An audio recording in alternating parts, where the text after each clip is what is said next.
Hare Krishna, and welcome again to this Wednesday morning Bhagavatam class, Iskcon Oslo, where we look to the Bhagavatam, do some reading, and then without doing any preparation, we talk a little bit, see what comes out. Yes.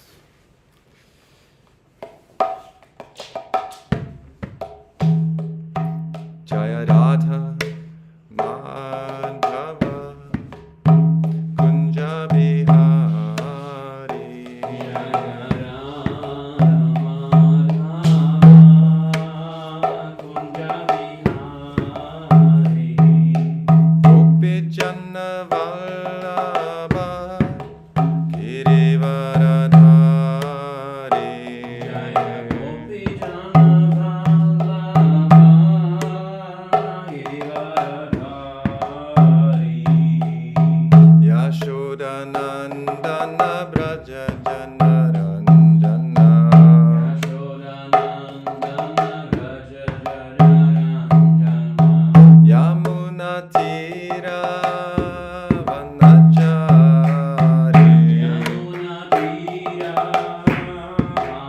Vanachari Jaya Radha Madhava Kunja Bihari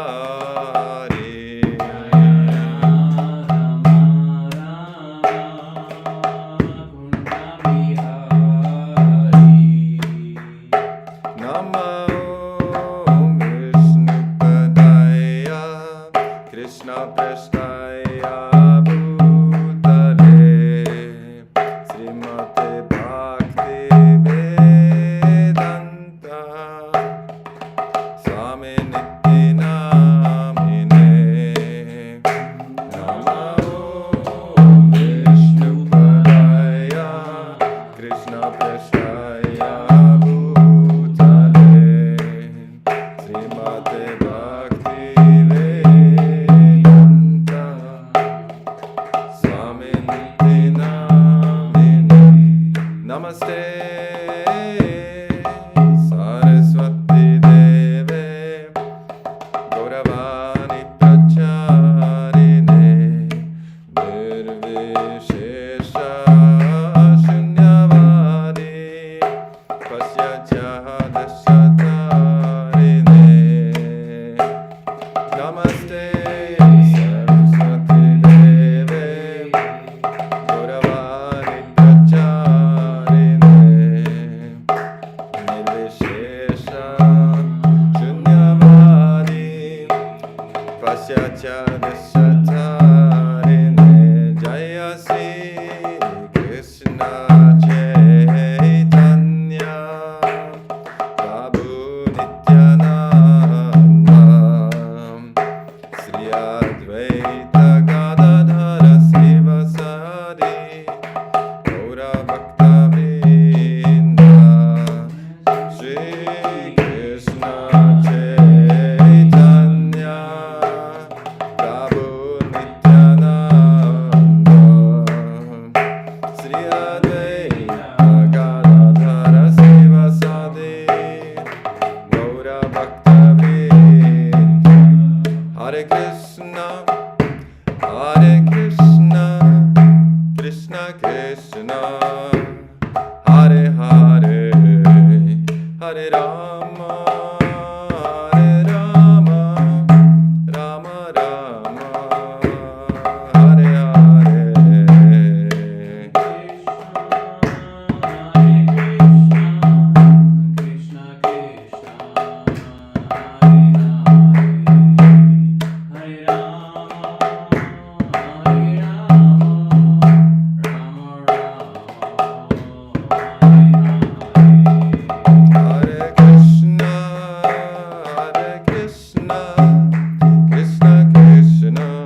Prabhupada ki Jai. jai.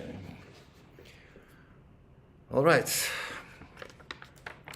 Om Namo Bhagavate Vasudevaya. Namo Bhagavate Vasudevaya. Om Namo Bhagavate Vasudevaya. Om Namo Bhagavate Vasudevaya. Om Namo Bhagavate Vasudevaya.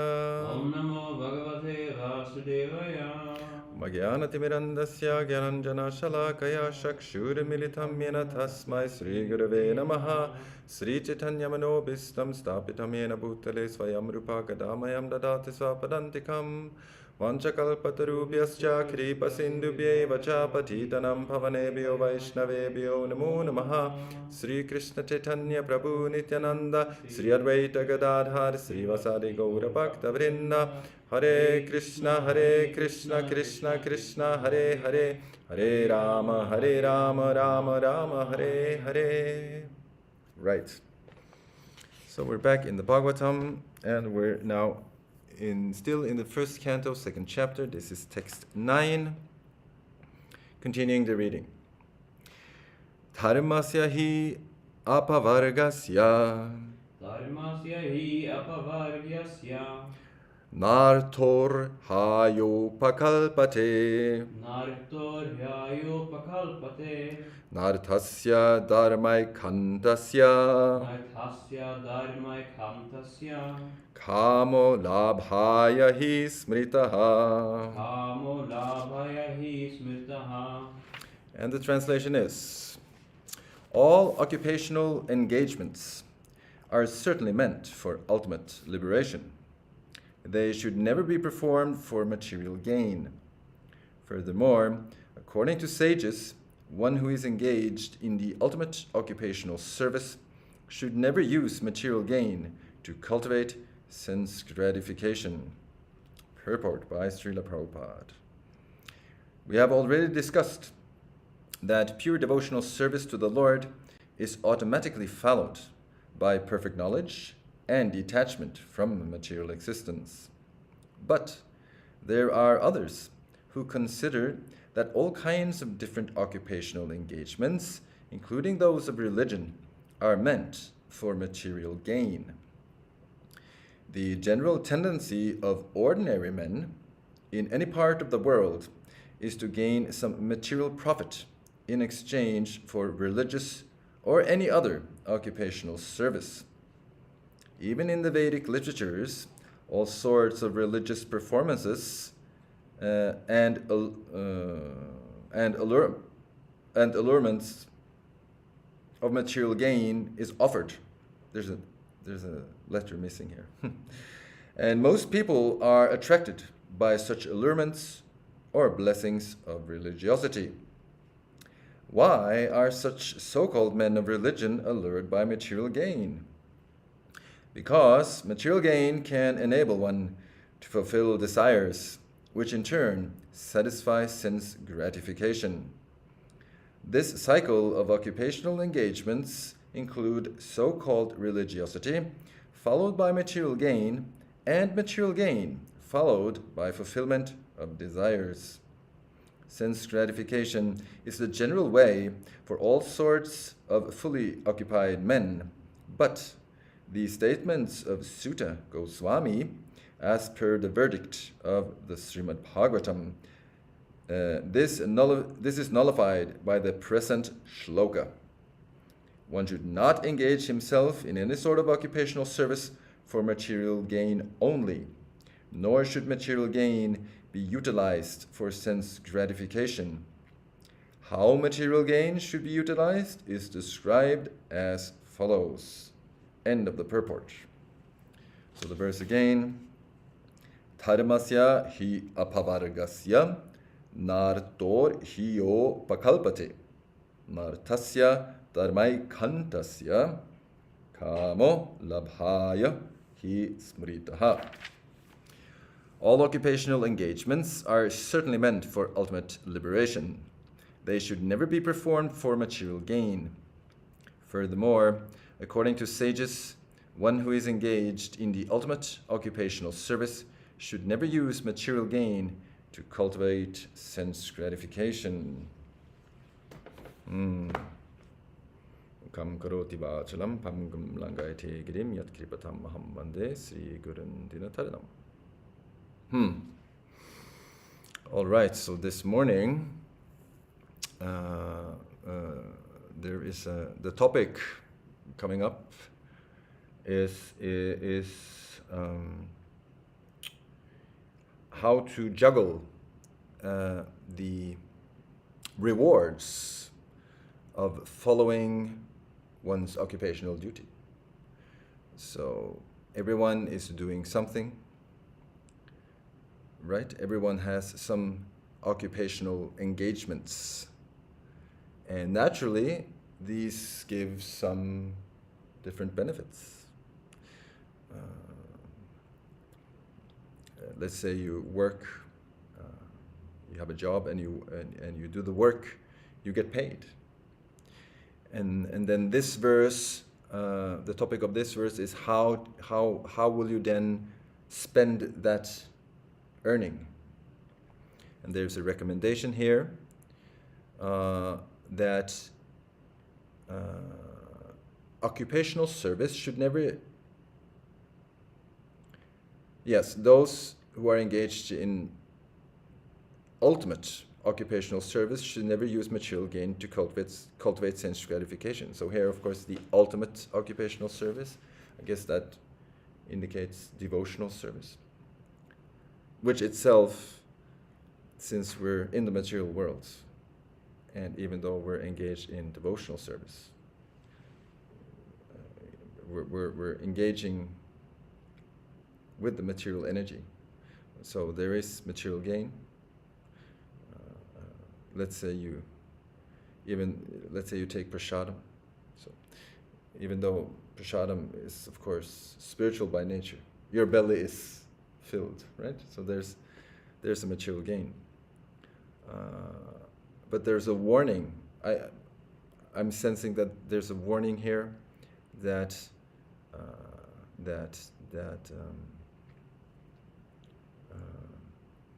there's no harm in material gain, but we might harm ourselves if we misuse the gain. And we need some gain. We need somehow to keep body and soul together. And if you live in the country of Norway, there's a rent, and the rent is high. There's a mortgage for your apartment, and then, they suck your blood. It's a known fact. It's a known fact. But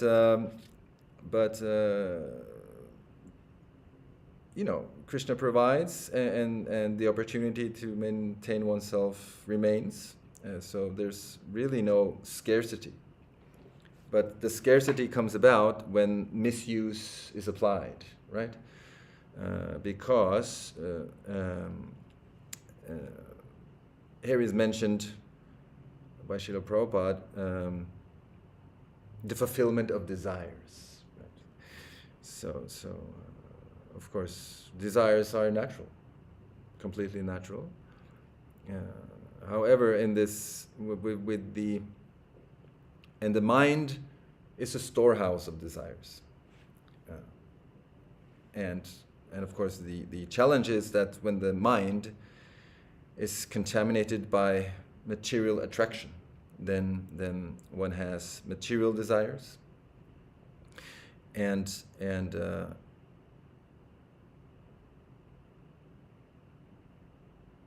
then there is a natural supply, right, to fulfill the desires. But then the next further step is the sense gratification, right? So to fulfill one's needs, like not to go hungry, to rest and refresh the body, that's natural. It's a material desire. To want to have some engagements, right? To have a feeling of fulfillment, and that might be different for different people. Like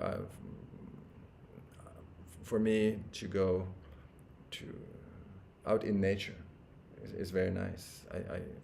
It's a satisfaction. I build a small fire. I sit there, take a bath in the lake. So it's very nice, and I feel some enjoyment, right?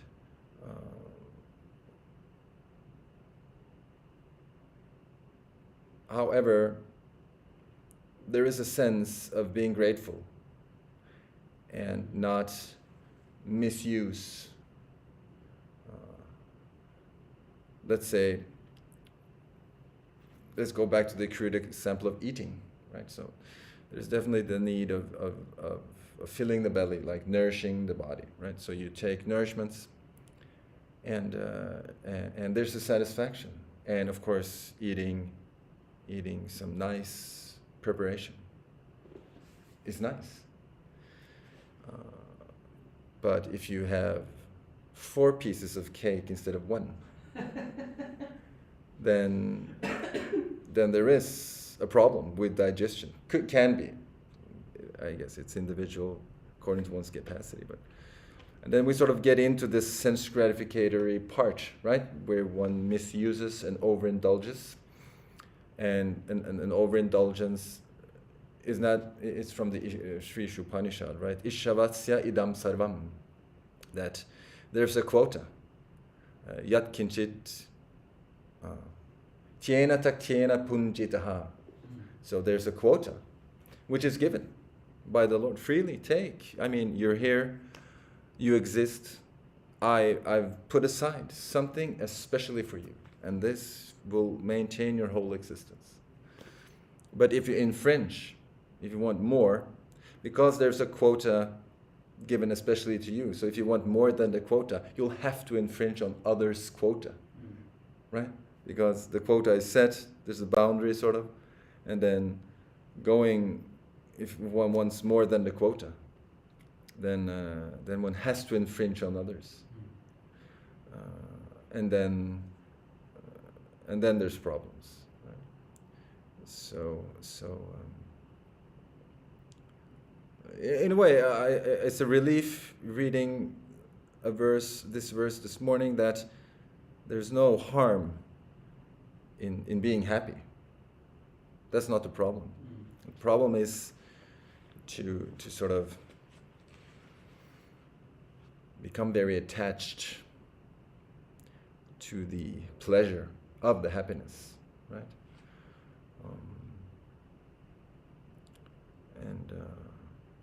Of course, Prabhupada is speaking strongly here about so-called men of religion.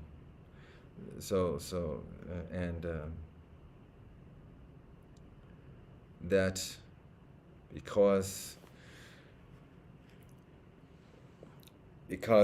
people may be very much attached to gratifying their senses.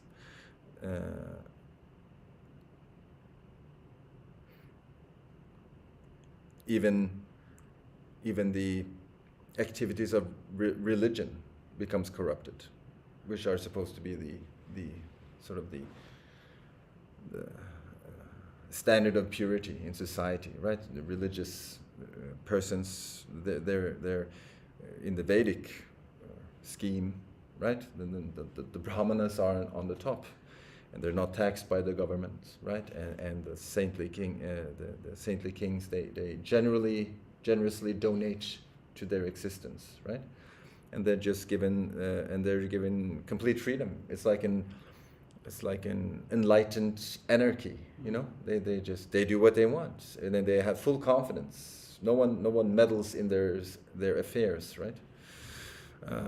So this is the way it's supposed to be. And then they set the standard by their wonderful example. Everyone becomes inspired, seeing their dedication and purity.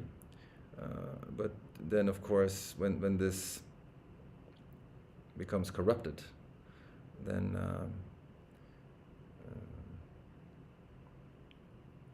that corruption it sort of seeps down through the system of society, right? And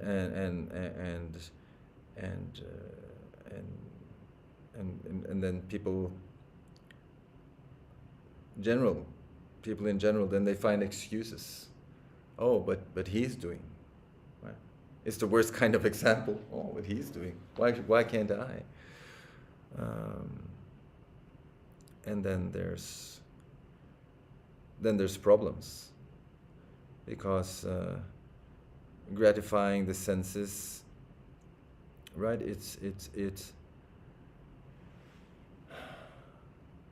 I guess the basic problem with turning to sense gratification and overindulging in one's material desires is that one turns away from the human platform, right? And the danger then is to fall down into lower species, and then one is stuck, unlimitedly stuck. How long?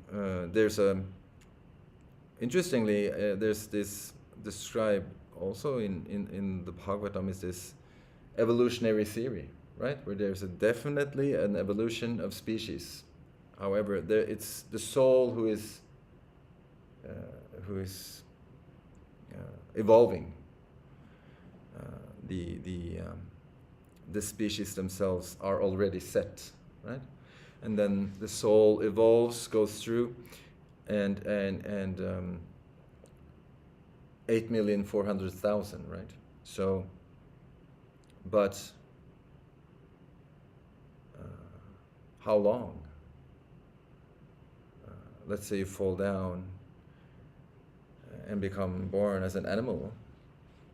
How long will you be stuck? We don't know. What, is it 100 births, 10 births? Is it 10 million births? Who knows? Because then you'll have to sort of because for the animals there's no karma. They're just given opportunities to gratify their senses. They're just driven by instinct. They don't think about the bigger perspective, right? It's said in that an animal cannot go beyond the conception of being that animal, right? Although an animal can certainly be smart. I saw a small video of a crow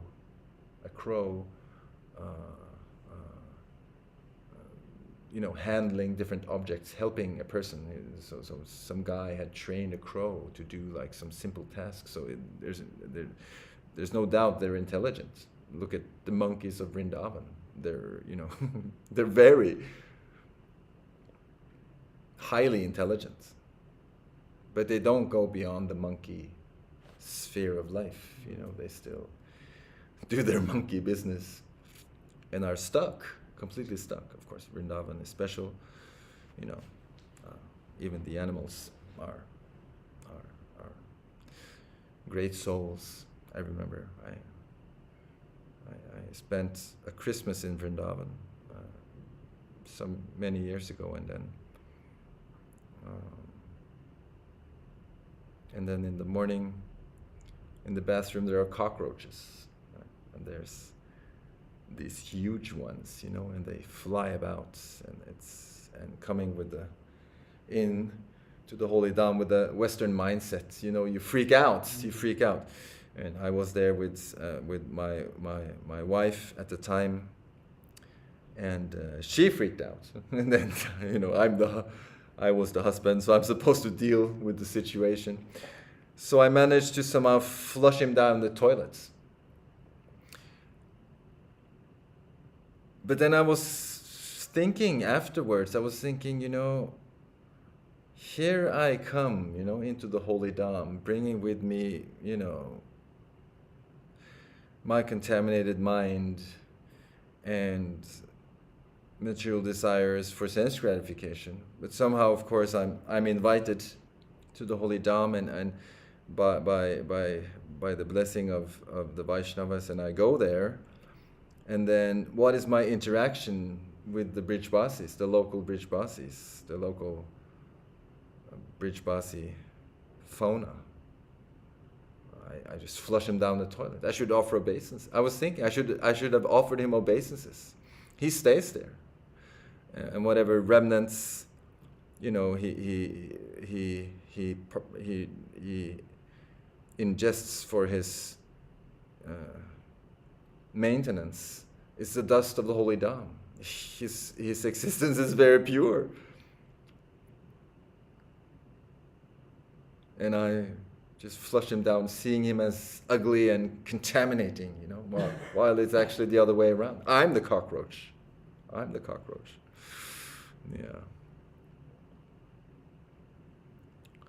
Yeah, but animals then in general, and one becomes so stuck in this evolution of species.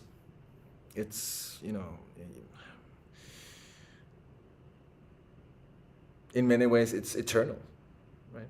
And to get the human form of life is seen as the topmost benediction, the topmost luck in life, where you eventually, finally, come to the human form of life. And if you're, and even within, right, of the 8,400,000 species, 400,000 are human forms. So there's unlimited. Not unlimited, but many, many human forms. Let's say you're born in the jungle, in the Amazon, and then with some tribe, and all you have for clothing your body is this wooden case which you put on our genitals, and then you just roam around with a spear in hand, and hunt. So although we might be born in a human form of life, it doesn't necessarily mean that you're given the chance to come to devotional service. So there's an evolution for the soul even within the human form of life, right? And then eventually coming to the human form of life, and then going through maybe all of these more primitive or uncultured forms of human form of life, then eventually coming to a civilized human form, and then it's Kali Yuga. And necessarily not even Kali Yuga, it's just the material world. And the mind is just conditioned by material attraction. And then one sees these dharma, artha, kama, and moksha. One sees these human engagements as venues to satisfy the senses, right? Which is promoted in our day and age. It's promoted very bluntly. There's no veil. Right? There's naked women on the sidewalk, on posters. Okay, they wear something, but promoting, and there's and nothing is mentioned about the price tag, right? Yeah, you go to a fancy, if you go downtown Oslo, you have this fancy shops where they sell ladies' purses. And one purse costs, thousands and thousands of krona. At least a 5-figured number. So there's a price tag, right? And you're thinking, wow, if I spend this, I'll enjoy. But there's another price tag, which is even bigger. You can just probably multiply that with, an unlimited number. And then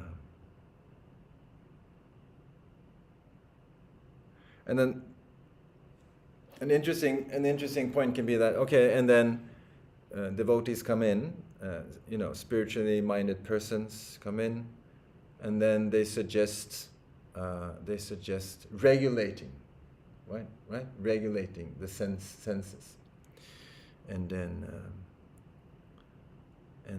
people object. No, Why should I regulate? I should be free, right? That has been heard or can be heard, right? As an argument. But interestingly, regulation goes on automatically. Let's say, for example, you're in the office, right? And you're sitting there, and there are both men and women in the office. And don't think for a second that they're not thinking what you know they're thinking.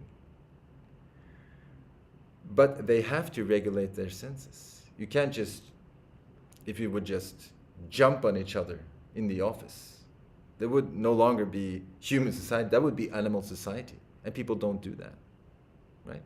They regulate, definitely regulate their senses. Not now, no, not now. Of course, they regulate their senses for sense gratification, right? Later, yes, not now, but later, yes. In the evening, within the confines of the four walls. Then, so they regulate the senses, but for sense gratification. Instead of regulating the senses for an higher enjoyment, right? Like an enjoyment which will lift us up, not bring us down. Right?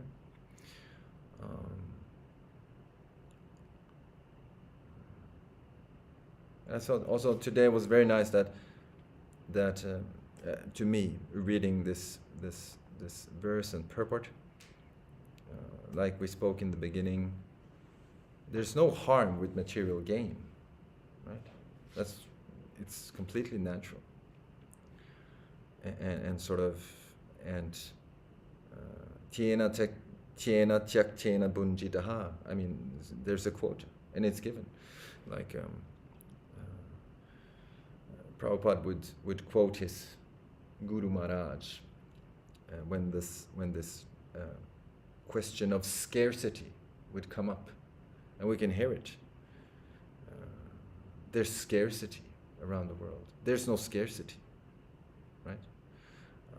The planet could maintain 10 times as many people. Problem is that it's unevenly divided.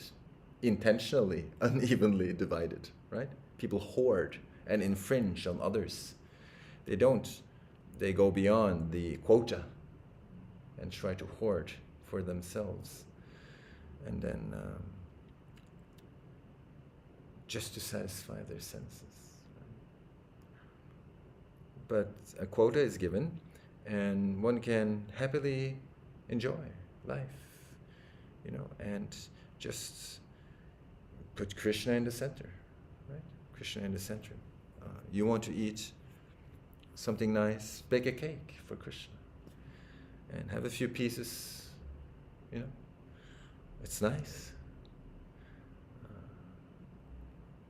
There's no problem, really.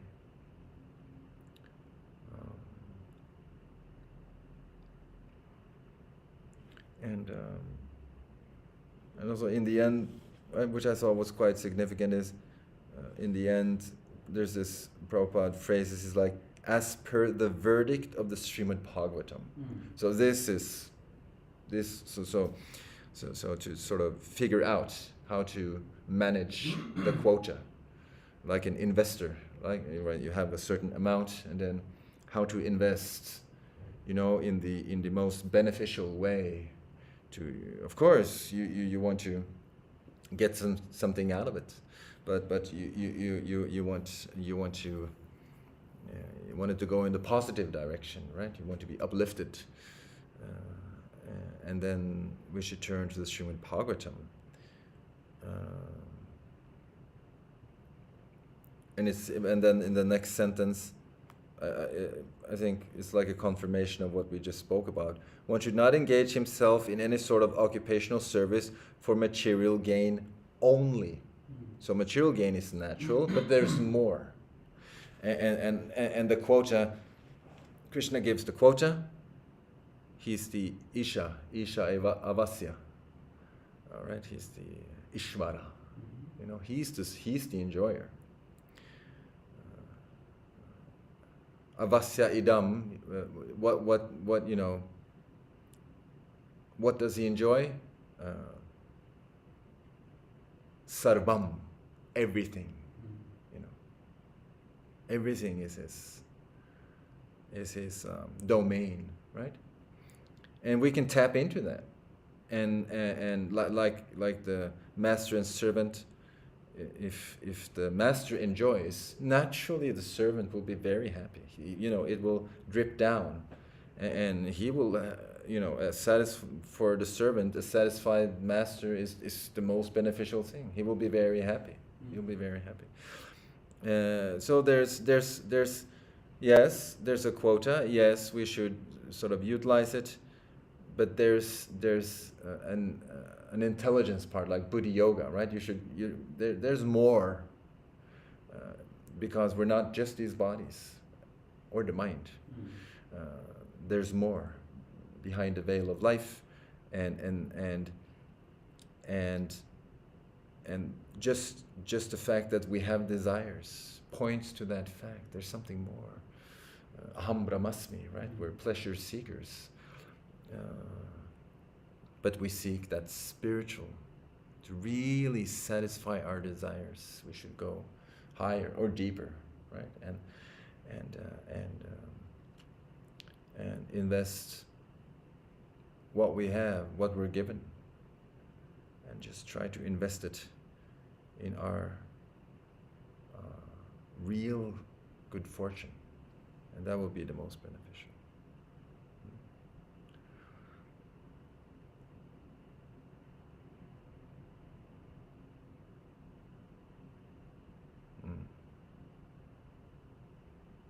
And one can be, even in the Vedic literatures, for all sorts of religious performances, an allurement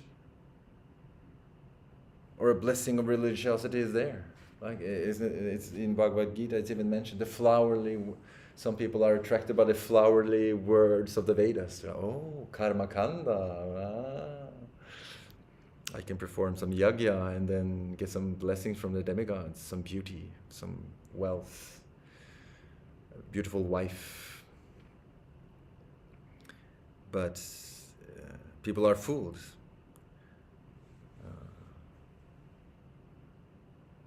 Because there is a veil. That's Maya's responsibility, right? To sort of cover it over. And then somehow in this Kali Yuga, with Sri Chaitanya Mahaprabhu and the Panchatattva, the veil is again, right? The veil it's unveiled, and we're given a glimpse into the real purport of the Srimad Bhagavatam, and where this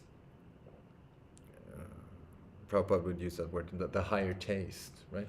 So to really satisfy the real senses, the soul senses,